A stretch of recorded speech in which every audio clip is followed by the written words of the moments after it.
ओम शांति 17-10-2023 की मुरली है। मुख्य रूप से बाबा ने कहा, तुम बच्चों ने निश्चय से कहा बाबा हम आपके बन गए, तो बाप का बनना माना ही शरीर का भान भूलना। जैसे शिव बाबा इस रथ पर आता और चला जाता, ऐसे तुम बच्चे भी प्रैक्टिस करो इस रथ पर आने जाने की। अशरीरी बनने का अभ्यास करो। इसमें मुश्किल का अनुभव नहीं होना चाहिए। अपने को निराकारी आत्मा समझ बाप को याद करो। फिर कहा, आज ऋषि बन तपस्या करनी है। पूजनीय माला में आने के लिए बाप समान सर्विस करनी है। पक्का योगी बनना है। नॉलेज बड़ी मजे की है, इसलिए रमणीकता से पढ़ना है, मूंझना नहीं है। अब सुनते हैं महावाक्यों को विस्तार से। बाबा ने कहा, मीठे बच्चे, तुम आत्माओं को अपना अपना रथ है। मैं हूँ निराकार। मुझे भी कल्प में एक ही बार रथ चाहिए। मैं ब्रह्मा का अनुभवी वृद्ध रथ उधार लेता हूँ। प्रश्न है, किस निश्चय के आधार पर शरीर का भान भूलना अति सहज है? उत्तर, तुम बच्चों ने निश्चय से कहा बाबा हम आपके बन गए, तो बाप का बनना माना ही शरीर का भान भूलना। जैसे शिव बाबा इस रथ पर आता और चला जाता, ऐसे तुम बच्चे भी प्रैक्टिस करो इस रथ पर आने जाने की। अशरीरी बनने का अभ्यास करो। इसमें मुश्किल का अनुभव नहीं होना चाहिए। अपने को निराकारी आत्मा समझ बाप को याद करो। गीत है ओम नमः शिवाय। ओम शांति। शिव बाबा बच्चों को इस ब्रह्मा के रथ द्वारा समझाते हैं, क्योंकि बाप बच्चों से ही पूछते हैं, मुझे अपना रथ तो है नहीं, मुझे रथ तो ज़रूर चाहिए। जैसे तुम हर एक आत्मा को अपना अपना रथ है ना, ब्रह्मा विष्णु शंकर को भी सूक्ष्म शरीर है ना, लक्ष्मी नारायण आदि सब आत्माओं को शरीर रूपी रथ है ज़रूर, जिसको अश्व कहते हैं। है तो मनुष्य ना। मनुष्यों की ही बात समझाई जाती है। जानवरों की बातें जानवर जाने। यहाँ तो मनुष्य सृष्टि है, तो बाप भी मनुष्यों को बैठ समझाते हैं। मनुष्य में भी जो आत्मा है उनको बैठ समझाते हैं। डायरेक्ट पूछते हैं, तुम हर एक को अपना अपना शरीर है ना? हर एक आत्मा शरीर लेती और छोड़ती है। मनुष्य तो कह देते कि आत्मा 84 लाख जन्म लेती है। यह भूल है, जबकि तुम 84 जन्म लेकर ही बिल्कुल फां हो गए हो, थक गए हो। कितने तंग हो गए हो, तो 84 लाख जन्मों की तो बात ही नहीं। यह है मनुष्यों के गपोड़े। तो बाप समझाते हैं, तुम आत्माओं का भी अपना अपना रथ है। मुझे भी तो रथ चाहिए ना। मैं तुम्हारा बेहद का बाप हूँ। गाते भी है पतित पावन ज्ञान का सागर।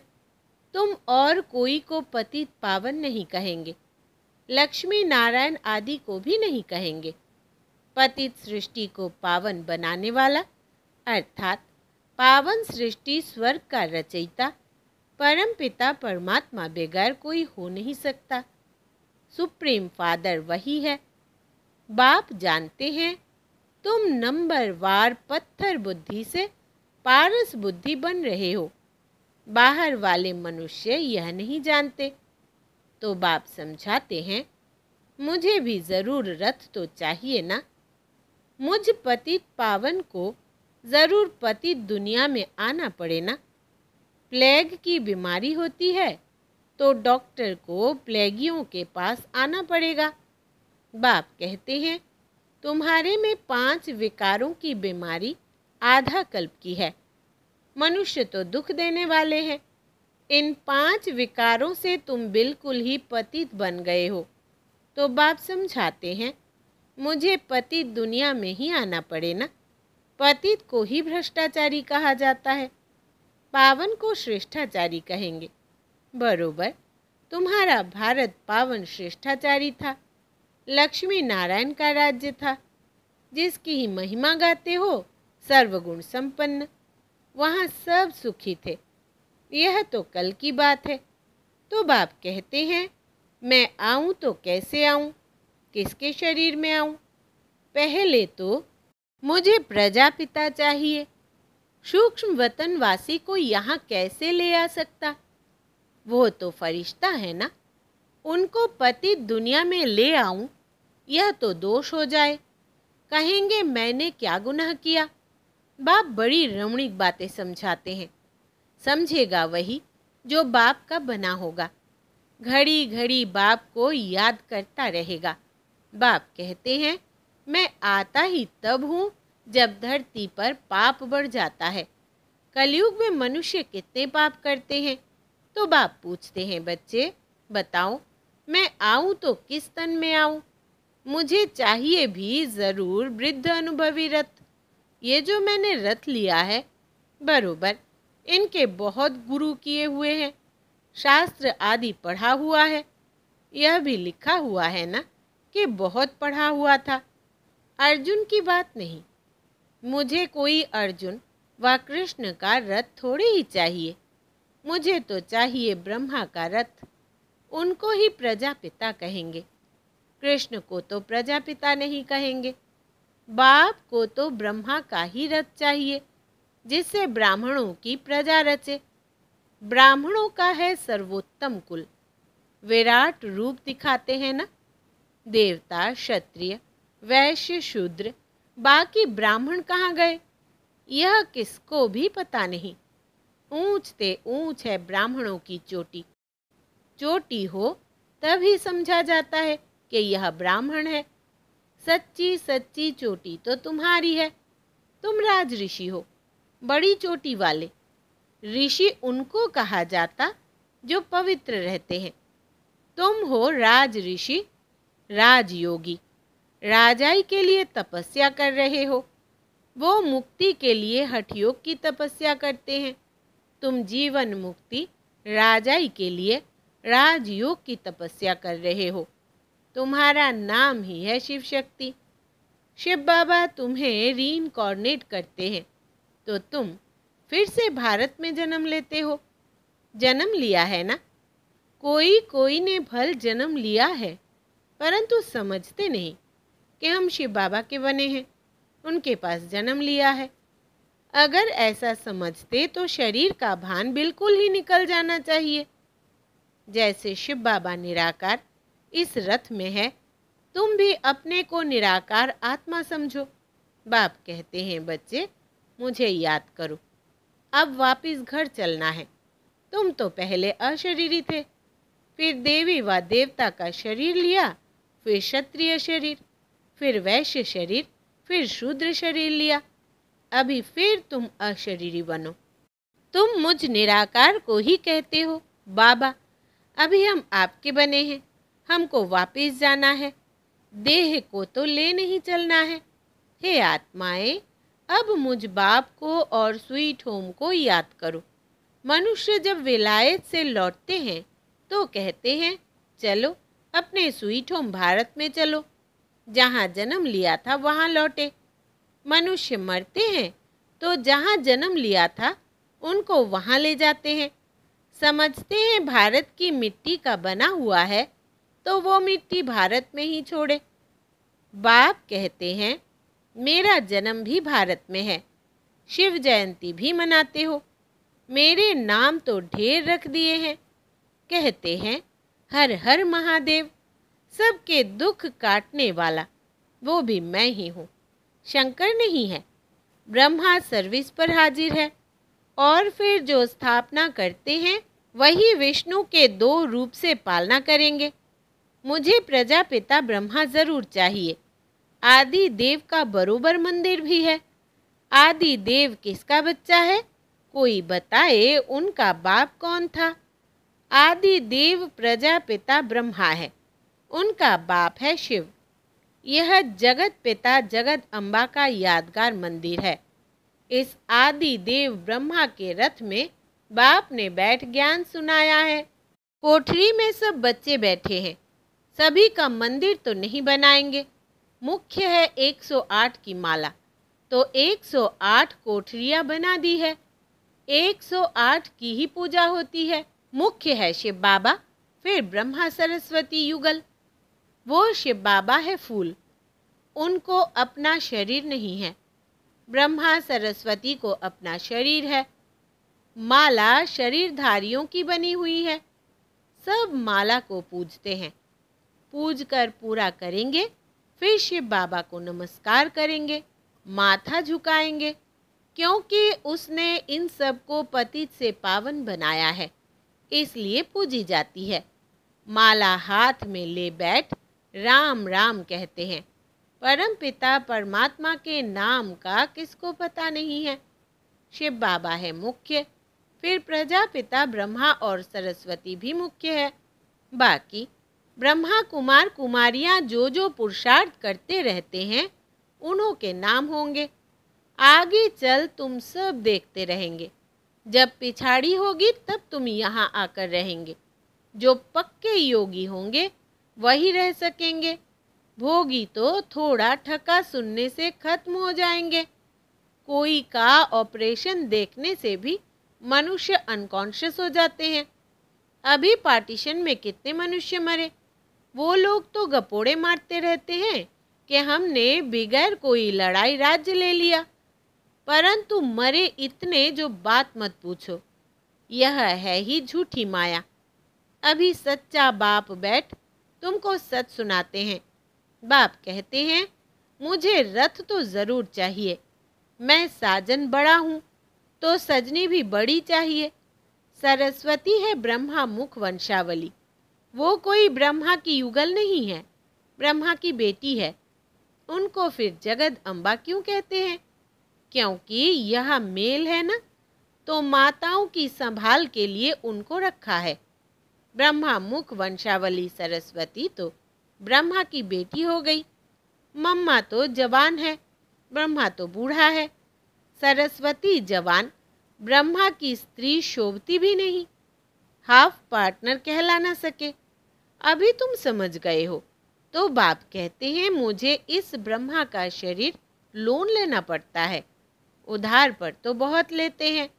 ब्राह्मण को खिलाते हैं तो वो आत्मा आकर ब्राह्मण के शरीर का आधार लेगी।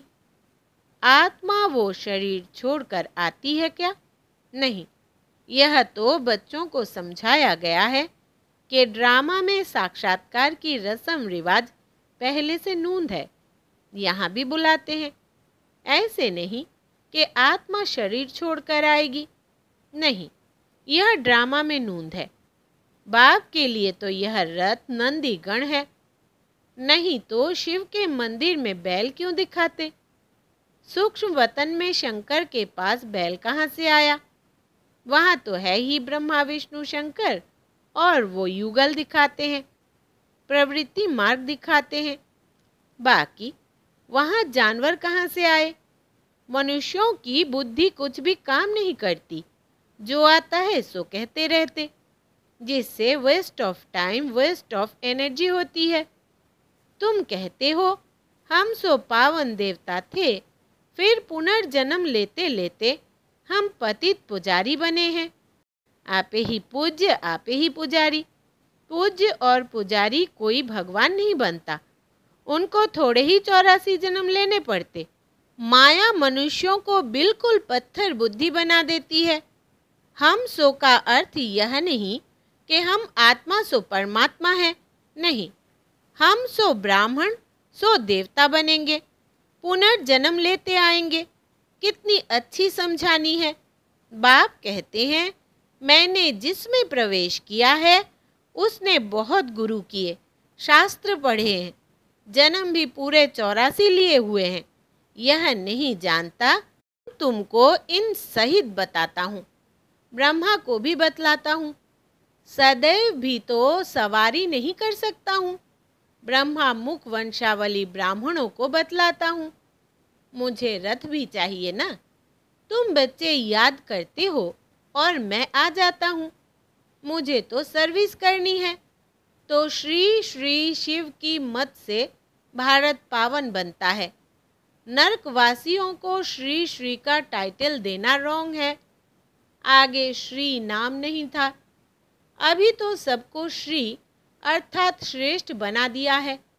श्री श्री तो है शिव बाबा, फिर सूक्ष्म वतनवासी ब्रह्मा विष्णु शंकर, फिर श्री लक्ष्मी नारायण। यह समझने की बातें हैं। नॉलेज बड़ी मज़े की है, परंतु कोई कोई पढ़ते पढ़ते रफू चक्कर हो जाते हैं। माया हाथ छुड़ा देती है। दुकान भी नंबरवार है। बड़ी दुकान में ज़रूर अच्छे सेल्समैन होंगे, छोटे छोटे में कम होंगे। तो बड़ी दुकान पर जाना चाहिए जहाँ महारथी हो। माताओं को तो टाइम बहुत रहता है, पुरुषों को धंधा आदि करना है तो बिजी रहते हैं। माताएं तो फ्री है, खाना पकाया बस। वो तुम पर फिर बंधन डालते हैं। सुनते हैं ब्रह्मा कुमारियों पास जाने से विष बंद हो जाएगा, तो रोकते हैं। शिव बाबा ऐसी तिरकनी अर्थात फिसलने वाली चीज़ है जो घड़ी घड़ी भूल जाती है। बाप बिल्कुल सहज रास्ता बताते हैं कि मुझे याद करो तो तुम्हारे पाप भी कट जाएंगे और मेरे पास भी आ जाएंगे। याद नहीं करेंगे तो पाप भी नहीं कटेंगे और साथ भी नहीं ले जाऊंगा, फिर सजा खानी पड़ेगी। भक्ति मार्ग में छाछ पीते आए, मक्खन तो तुमने सतयुग त्रेता में खाकर पूरा कर दिया, बाकी पीछे छाछ रह जाती है।